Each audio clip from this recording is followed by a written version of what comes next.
Welcome to the Gynarchy Podcast. This is your host, Dr. Kirti Patel.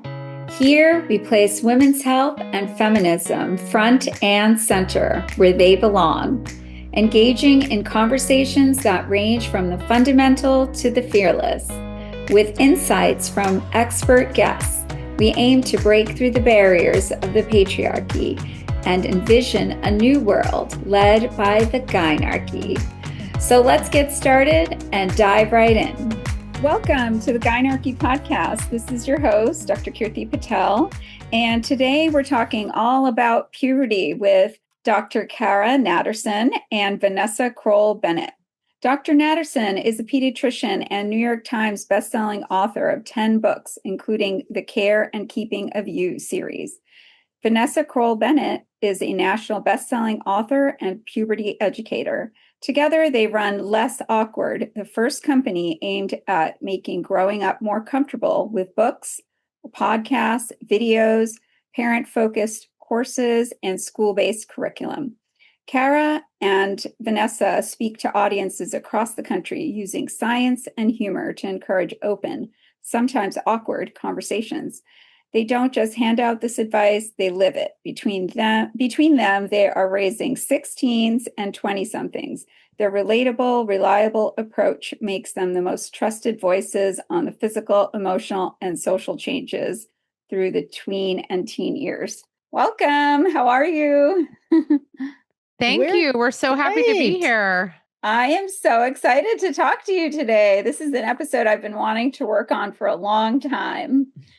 So I love to start, I always start by I know I gave a little background, but I'd love for each of you to just tell my audience a little bit more about yourselves and how you came to be doing this together. Well, I'll start. I'm Cara. My background is as a pediatrician. I worked in Los Angeles for several years seeing patients. And then I was introduced to Vanessa about, Vanessa now 7 or 8 years ago. And it was at the end of a long run of books with American Girl. I left pediatrics and I flipped into a career of writing parenting books, writing puberty books. And I had done a bunch of books with American Girl, and I was trying to figure out what my next thing was. And I meet this incredible woman who is a phenomenal, cult beloved puberty educator in New York and in LA. And I actually watched her do one of her workshops in LA. And I was like, oh, I need to know her. And we got together and we started talking, and within, Vanessa, it was within 6 months or so, we had ideated our podcast, which was originally called the Puberty Podcast and is now called This Is So Awkward. And we just started rolling out all sorts of content channels. So we had social media channels. We had a channel where tweens and teens would write about their puberty experiences and share it with other tweens and teens. We had our books. We published a book together called This Is So Awkward. And then we went around to dozens and dozens and dozens of schools, and they asked us, could you please help us get a curriculum pulled together? Just take what you have in your book and make it a curriculum. And so we did.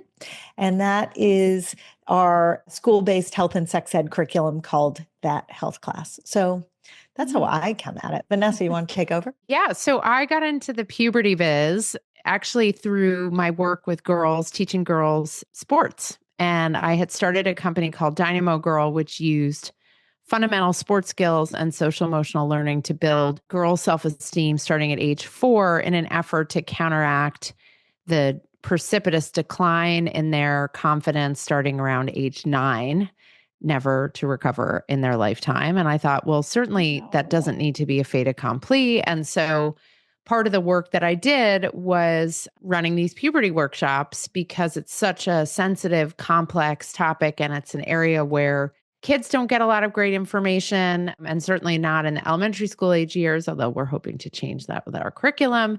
And parents feel, with the best of intentions, very overwhelmed and struggle to figure out the right way to do it. So that was what we were doing when I connected with Cara, and I love talking about the things that make everyone else really uncomfortable.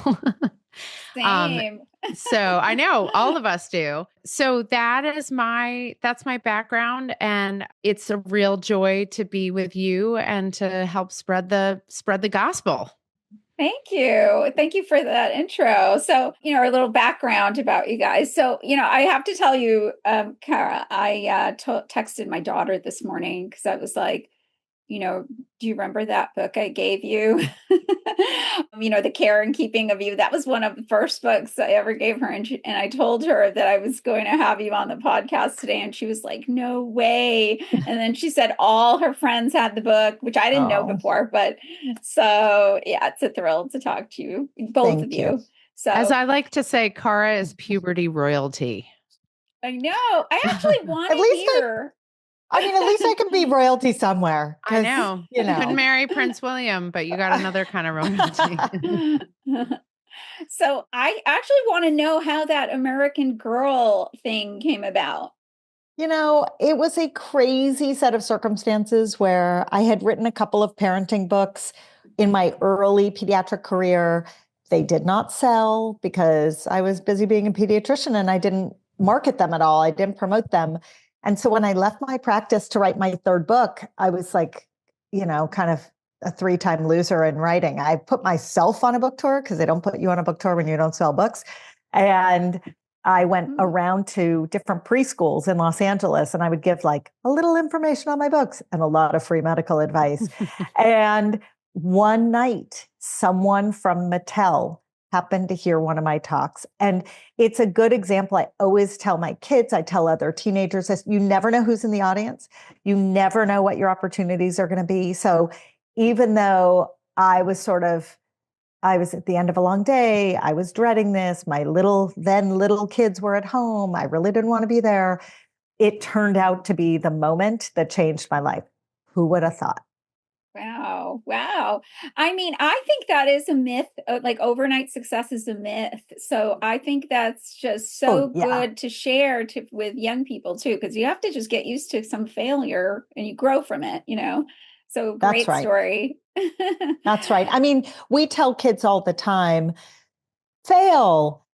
That's how you learn. And then when they actually do fail, when they struggle socially, academically, athletically, then we actually seem to be disappointed with them or angry with them or aggravated with them or the world rejects them. And this is such a mixed message for kids.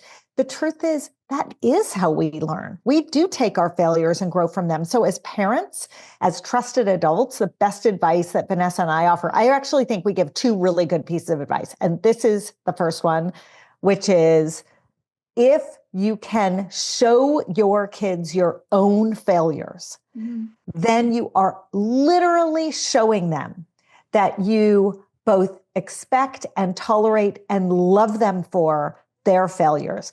That is what tells them it's okay to try new things and fail. That's amazing. Amazing message. And it does tie into why I wanted to do this podcast because, I think of the puberty years as just a time of a lot of turmoil and confusion, a lot of body changes and identity struggles and body image struggles. And so I just wanted to talk a little bit about that and how, so I think that hopefully we can kind of illuminate puberty a little bit more and, make it a little easier for parents and kids. So I guess I wanted to just start, with, talking about puberty, like defining puberty. I'll start with the big picture as the non-medical professional on the Zoom, and then I will let Cara fill in. So technically, puberty is the path to sexual maturation, right? It's going from not being able to be part of making a baby to being able to be part of making a baby. That's the very limited technical definition. But the more we understand about puberty, the more we understand particularly about brain development, brain science, and the impact of hormones on the body and brain, we can understand how much broader the experience of sexual maturation is, because as hormones circulate in our bodies and brains, they impact our social interactions. They impact our family life. They impact our mood swings, right? So puberty is so much bigger. The other thing that's really important for listeners to know, because they may not know this, is that puberty starts 2 to 3 years earlier for kids of all genders, on average between 8 and 9 for girls and 9 and 10 for boys. And so people expect puberty to start at 11, which was the average age 30 years ago. Actually, 30 years ago, the average age was for girls was shown to be 10. But like when not you, caretaker kids, you're younger than we are, but when we were going through puberty, the average age was 11 for girls and 11 and a half for boys. It's now 2 to 3 years younger. So it's super important that parents not only understand that physical changes are happening earlier, but also that they're happening slower. So the average age for first period, which is kind of a middle marker of female puberty, is only about 3 to 6 months earlier than it used to be. So instead of 12 and a half, it's now kind of 12 and a quarter, which means there's 4 years of breast budding and mood swings and physical development, as opposed to maybe the 2 years there used to be before a first period. And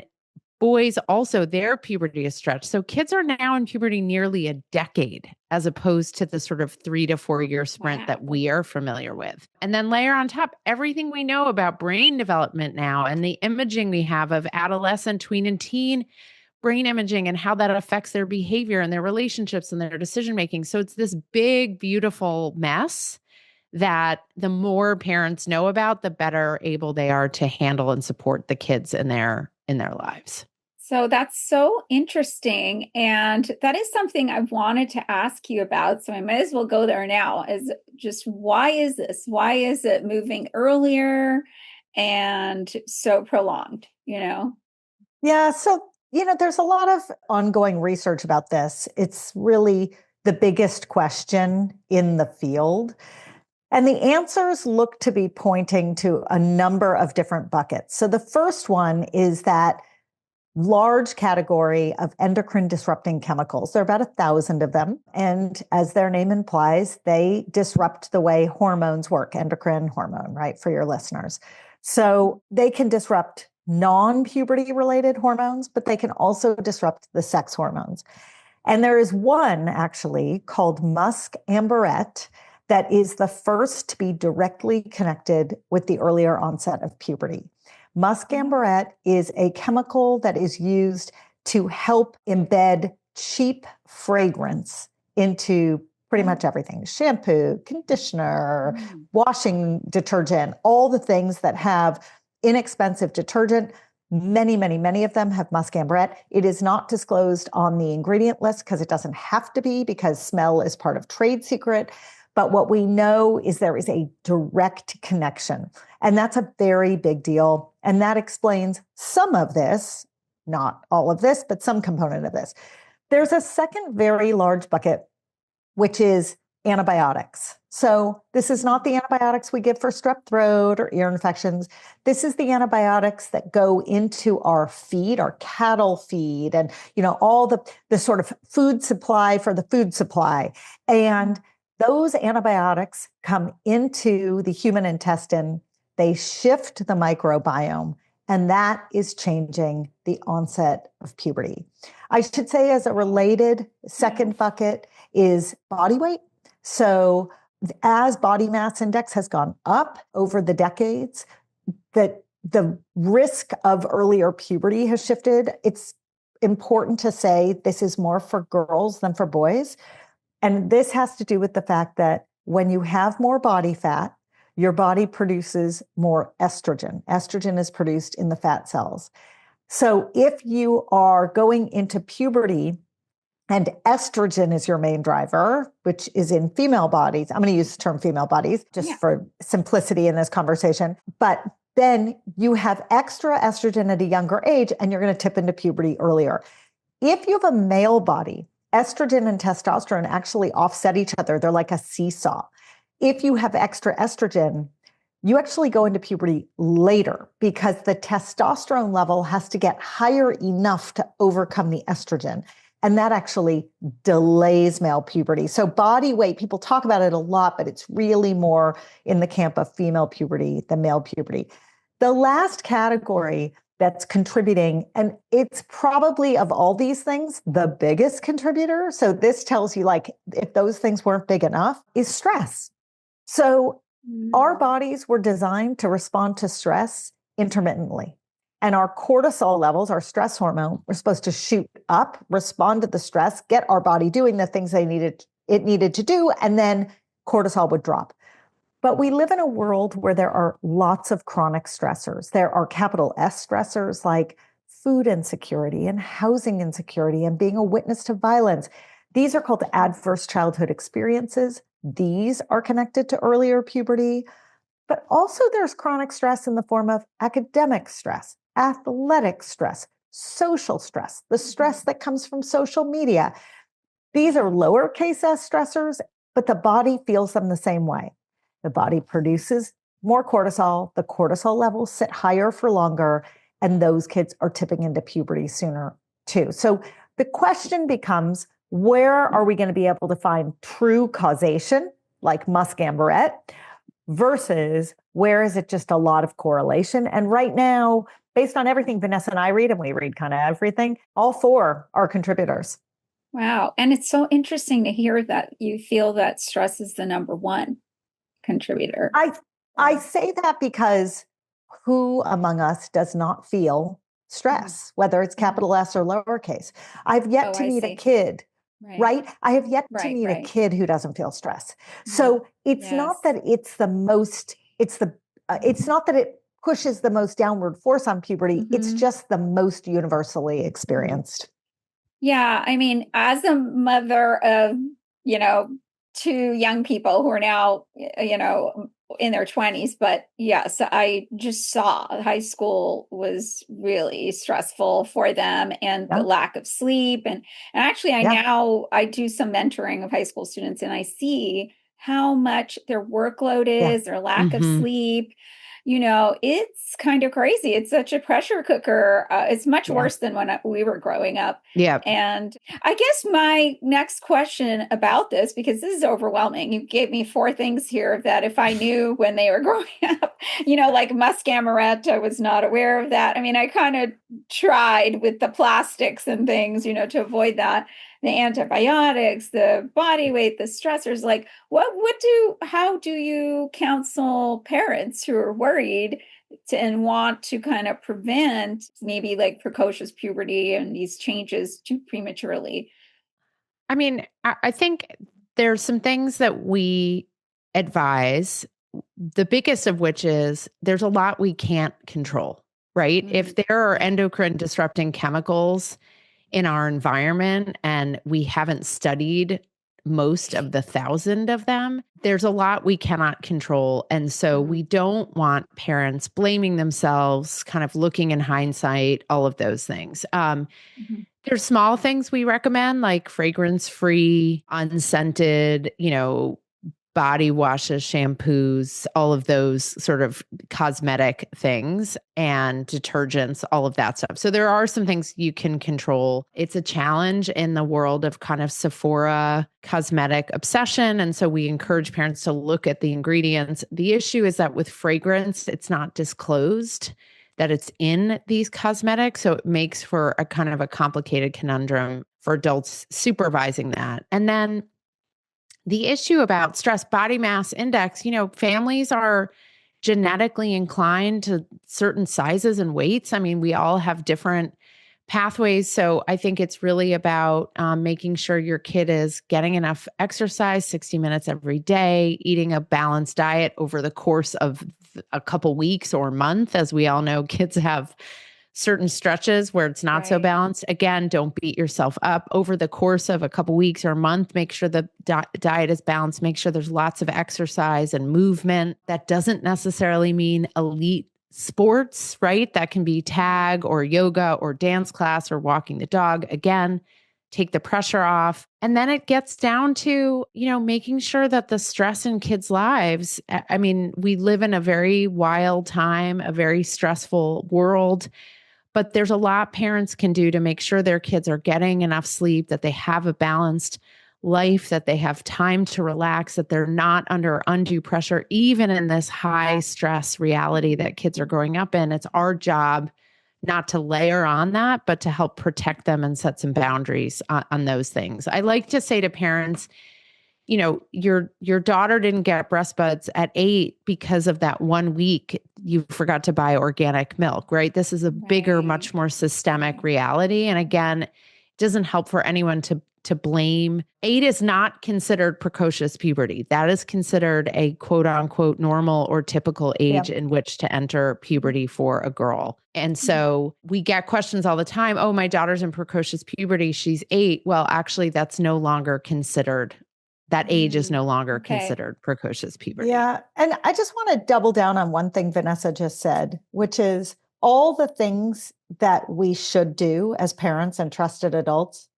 It's hard because our kids feel this pressure, but we do too. I mean, right? Our kids want to make the travel team, or they want to be in the play, or they want to go to a certain next school or whatever it is. And we want what they want, right? I mean, not always. Sometimes they want things that we're like, no, you don't want that. But in general, you're rooting for your kid to find success. And this is hard. So we say all these things, and yet we do recognize that it's a very heavy lift for a lot of people. And I mean, this is, you know, you're touching upon something that we talked about in previous episodes. Like moms have so much pressure on them. Yeah. And there is this myth that if you do everything right, you're going to get a perfect result. And that's just not the case, you know?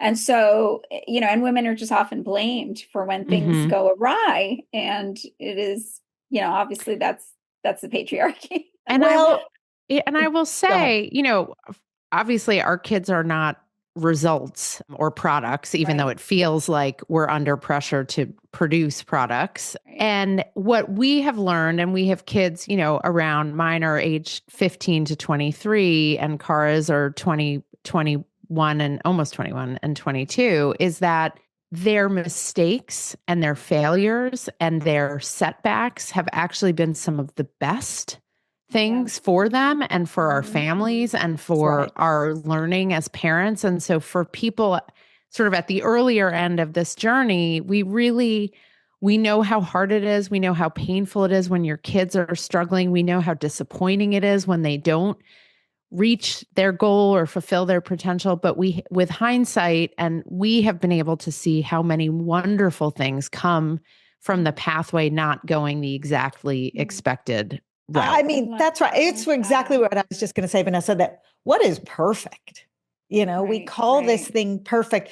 That is perfect. That very bumpy road that makes an interesting, funny, fun, resilient, sometimes sad, sometimes mad, but unique individual. That turns out to be what it looks like, not the cookie cutter thing that we think we want. Yeah. I love that what Vanessa said. Yeah, I love that message. So I want to backtrack a little bit because I think it would be great if you could explain what is, you know, I guess I don't want to say normal, but I guess average puberty and like, you know, the milestones or the changes that you see and like, you know, so that people know that if it deviates from that they can seek help. Yeah. So, I mean, this is a very broad brushstroke. As Vanessa said, precocious puberty, which is sort of the clinical definition of it's happening too early, used to be before 8 in girls and before 9 in boys. But if 50% of girls are entering puberty between 8 and 9, then it's wrong to diagnose them with something that's problematic or worrying or needs to result in a bunch of blood tests and lab studies if they're just before their 8th birthday. So this target has moved. But here's what you're looking for. So the first physical signs of puberty, breast buds in females, because the estrogen surges that happen when the ovaries start to make estrogen go to breast tissue. Important side note that males have breast tissue too, and males have estrogen too. Everyone has all the sex hormones. So about 50% of males will develop 1 or 2 breast buds. Many will go on to develop more substantial breast tissue, most will go away over time, but that can be a really big deal for males if no one has talked to them about it. These breast buds show up usually on one side first. We live in a culture that's extraordinarily aware of breast cancer. This is a huge stressor for kids and parents. So just be prepared that when a lump shows up on one side, that is, I'm going to use the word normal. That is normal. These two breasts don't talk. So it's breast budding in girls. It's penile and testicular growth in boys because the testicles are the machinery that are making the testosterone. Most parents of boys do not have any idea that this is happening because their boys are getting very private around the same time that they're starting to have this very, very slow testicular growth. So the boys are generally not the noticing type. The parents might not be able to see. And so we are very good at identifying the early physical changes of puberty in girls. We are very bad at identifying it boys. Vanessa and I are here to say it is not your job to diagnose your son with being in puberty. Let your pediatrician do that. Even I did not examine my son. I was like, okay, we're going to the doctor next month and they can do it because you're also trying to figure out where the line of privacy is. And it's going to be different in different homes, depending on different kids, et cetera, et cetera. Those are the first signs. The first emotional sign of puberty, which often comes before the physical sign, is moodiness. A slamming door, hysterical fits of laughter, sobbing when it's not so sad. It's a more extreme swing. There's no data yet, but I know as sure as I'm sitting here that the quiet we see in our boys is another mood swing that is the result of puberty. I would like someone please to go study that. So if you have anyone in your audience, and then the rest of the physical changes, and I'll hand the baton off to Vanessa now, but the rest of the physical changes come whenever they're going to come in no particular order. And that gets confusing. So Vanessa, you want to pick it up? Sure. So things like growth spurts can happen at different stages. Typically for girls, you'll see more curviness further along breast development before they begin menstruating. And again, if people remember, that happens further along the path than before. It also means that things like hair, pubic hair, underarm hair, acne, while those often happen along the same time, and you'll see in some books, it'll say, well, the pubic hair growth will be about here before a girl gets her period. That's actually technically part of the process called adrenarche, which is a usually coincidental process with puberty, but it's not the same physiological process. It's governed by the adrenal glands that sit on top of the kidneys.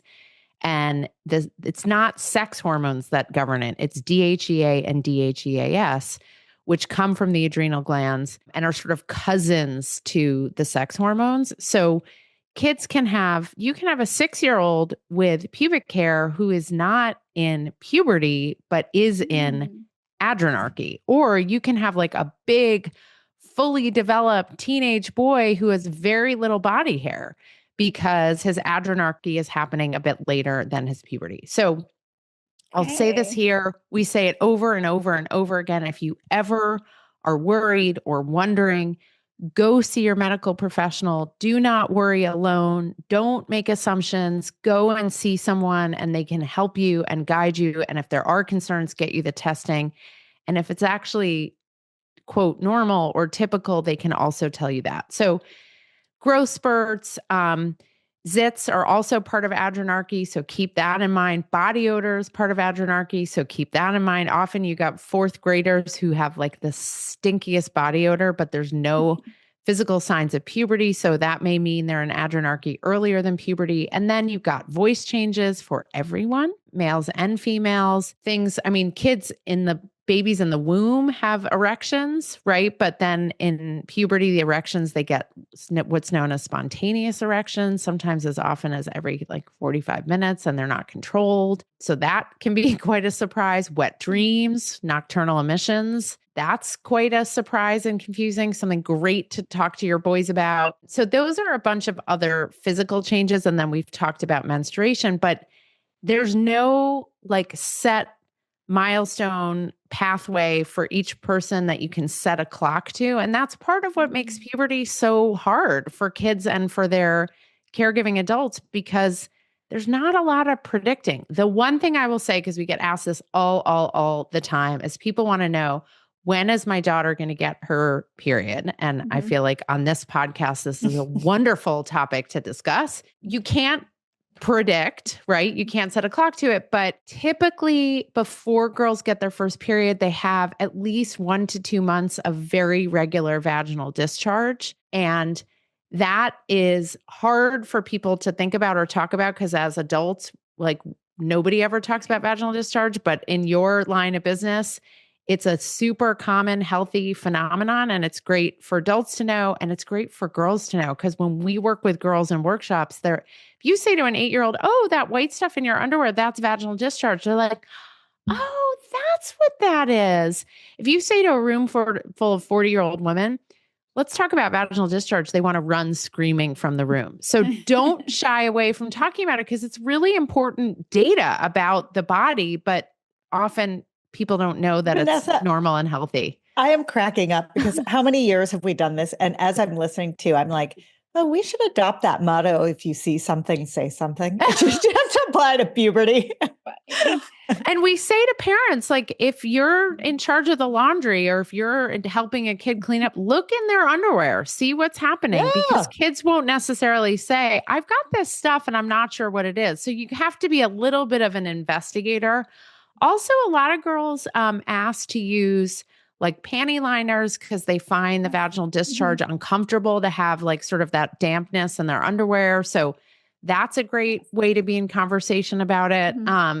So yes, we are great. We like to say that the vagina is like a self-cleaning oven. It's a very, as Cara says, elegant, self-sufficient organ. And so it's a hard thing, but an important thing to be talking about.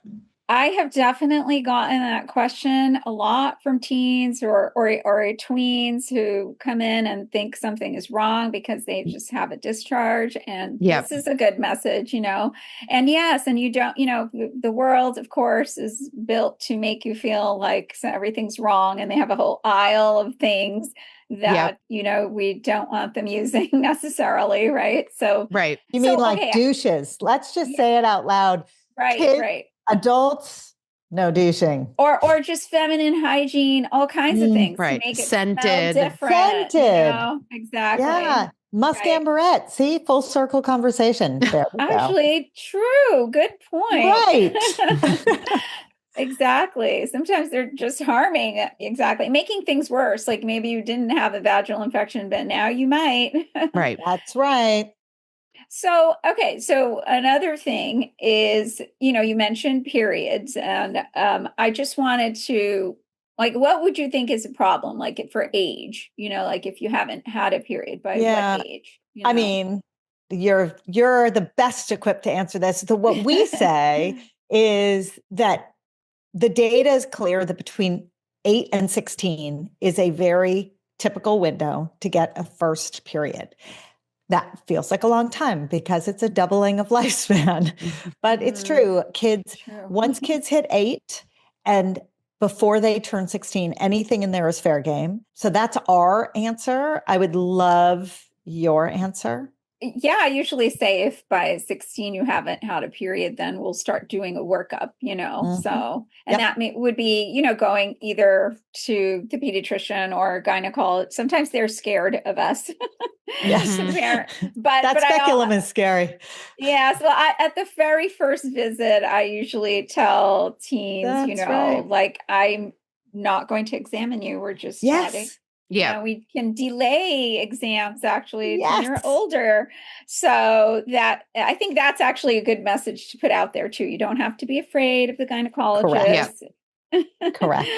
But yes, I'm sure you do these tests as well. So it may include, the testing can include blood work and then, seeing if there is an underlying problem, but and I will say, if you have an athlete who is training really hard, who is not gaining sort of the typical weight or has even lost weight over the course of their training, who is restricting diet, weighing in for certain sports, all of those things can be part of what's known as the female athlete triad, where either they don't get a first period or their period stops. And there's all sorts of risks, including bone fractures and a variety bone of other loss. things. Yeah. So we did an episode on it. I'm sure you have lots of wonderful insights and things to say, but if you do want to be in conversation with your kid, not just about the first period and not just about those early days of managing it, but you also want to make sure they're continuing to get it and whether it's regular, because some of that may be, just sort of the normal pathway towards getting a regular period, but some of it may be other lifestyle choices or things that are not healthy for them and not part of the sort of natural course. And it speaks to the earlier conversation about stress and pressure and performance and, as you said, the body image aspect. So it's really critical to be in ongoing conversations, to be aware of whether your kid is menstruating regularly, if it's stopped, what do you know, what don't you know, and when is it time to see a healthcare provider? Right. I think a lot of times, I have seen like patients or their parents say, well, they know that it's because of the athletics or, that the young person is not getting their period, but that needs to be addressed because of what you said, like risk of bone loss. It's not something to just ignore. So that's a good point. Yeah, but it's, we have to give them grace too and recognize that because their brains are still very much in mid-development, their ability to think long-term and make smart long-term choices for their bodies is limited. I mean, they can do it, but it's easier to make the short-term feel-good choices, whether that's about what they're putting into their body or how hard they're training that's making things work out well right now, perceiving things is working out well, or whether it's a decision to go get a suntan, right? Because they want to look good for the prom. All these things, it's very hard to say you're going to have wrinkles in 40 years and maybe skin cancer, and you're really going to regret this. And they're going to go, well, I'm going to look good for the prom pictures. So thank you for sharing. And the same is true of each one of these elements that contributes to having a healthy menstrual cycle. So it's hard, and having those conversations, for those of your listeners who have tried it, congratulations, go back again. These have to be on repeat. You're going to do it better and better over time. You're going to learn from them over time, but it's not a one-off. It's just not. So I also wanted to just ask you, what are like some of the biggest like myths and misinformation you see out there about puberty? I'll start. I have 3 sons and a daughter. And the funny thing is, when you tell people that you're writing a book about puberty or you're doing a podcast about puberty, they assume it's about girls, as if like men just magically spring from the earth fully formed. And so not only do boys also go through this long, somewhat arduous journey of physical maturation, but they also go through a process of emotional maturation. And we want to make sure, even if our boys go quiet or get kind of angry and maybe a little surly and unpleasant, that's actually a result of their hormonal changes and their mood swings. And the world talks a lot about girls' mood swings and girls' hormonal changes and sort of neglects to talk about boys. And we are huge advocates. Cara wrote an amazing book called Decoding Boys, all about teen boys. It's wonderful. And we want to make sure people are talking to their boys about their physical changes, their emotional changes, their social realities. We want to make sure we're inviting kids and affirming kids when they talk about their feelings, right? The world tells boys not to talk about feelings. We push back on that. It's really, really important that all of our kids, regardless of gender, get to have these conversations and really validate the complicated and wonderful part of this experience through these many, many years. Yeah. And I'll say that I hate the myth that it's all terrible. It's just not. It's some of it is awkward, uncomfortable. You've no idea what body you're going to end up in at the end of the day. By the way, it keeps changing through your whole life. Right. So it's not like, True. you're 18 and all set, right? Yes. But I think, it's sort of like the feeling about middle school. Close your eyes and hold your nose and just get through it. Why? Why are we doing this? You have these humans in your life who are amazing and want knowledge, and yes, they're going to experience the downs, but they're going to have huge highs as well. And to be there for those moments and to enjoy that ride is everything. So yeah, that's, I think, one of the bigger myths. I love that. I love that message so much because I enjoyed all of my children's phases, the glasses, the braces, the different styles. My daughter was a tomboy for a bit. I don't know. It was just, so I feel that, yes, that's such a good message. Like approach all of the changes with positivity, embrace You it. probably enjoyed the braces more than they did, but still I enjoyed the braces too. Yeah. They were adorable. So cute. Yes, exactly. So I love that message. Exactly. And I mean, I'm learning now, in menopause, like trying to love myself in every shape and, change and, so yeah, exactly. That's such a good point. You're never the same person the next day, gosh. Yeah. Thank goodness. Right. Thank goodness. And I loved your point, Vanessa, because I feel like there's like this, there's like this young angry men crisis because they're not being given the right message to go ahead and have emotions and be moody and have emotions and go with it and scream and cry and throw up like we're allowed to do, Right. Totally. Right. No, I mean, it's really, as we think about what messaging boys and young men are getting these days, it's our job to counteract the larger cultural forces at work and to make room for their feelings, their love, their joy, not just the sort of typical, what we see as the typical male behaviors and feelings. Yes, they should also be able to get angry, but they get to be sad also, and heartbroken and lonely and all of those things, and thrilled and effervescent, right? Like there's so much that we can make room for. Yeah. And so I encourage all your listeners to make sure they're talking to their boys as well as their girls about all of this.